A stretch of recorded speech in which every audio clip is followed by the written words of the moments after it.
Nanguha muna ako ng kalan. Tapos, ito lang muna sibuyas. Wala akong garlic. Balatan muna natin bago natin hiwa-hiwain yan. So, tapos na ako sa sibuyas. Open na natin yung apoy. Mainit na yung kalan. Lagyan natin ng mantika. Syempre. So, hihiwain na natin si nakadepende nga pala sa paghiwa nyo sa akin kasi pambahay lang naman. So, ganito na yung hiwa ko. Hindi pang restaurant ba?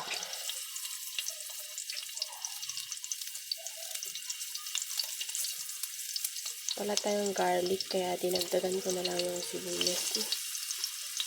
Para naman magkalasang sibuyas.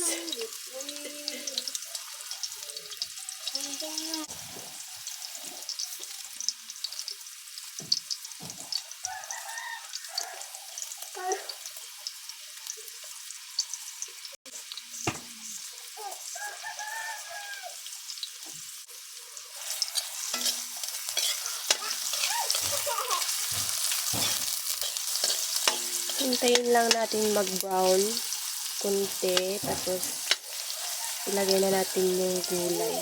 Pero bago yan, huhugasan ko muna.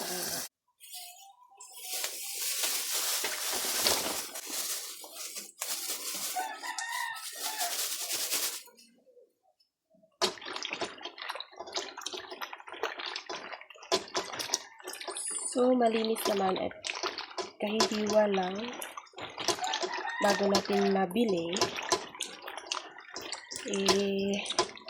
Ganyan lang. So, nag-brown na yung iba. Pwede na natin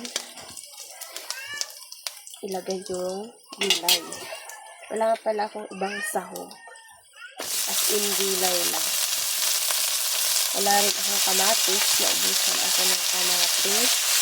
Kaya, ganyan lang sila.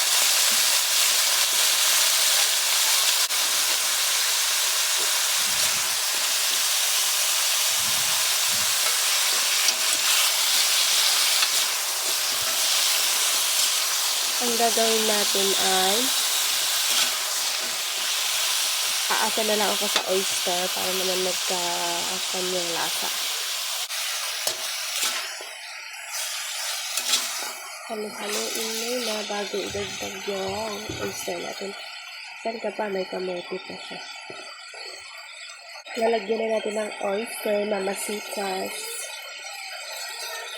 Kalahati lang yung ilalagay ko.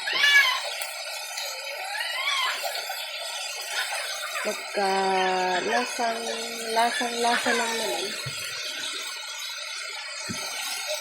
Haluin.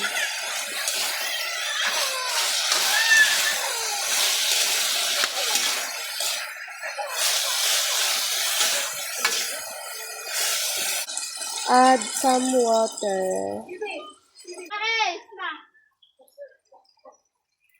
So, ilagay ko is here, fresh, bagoong daw. Hindi naman na siya fresh. Ay, pero hindi pa rin expire. Kaya pwede pa. Kapag ako nagluluto pala ng pinakbet is tatlong sukat ng takip niya.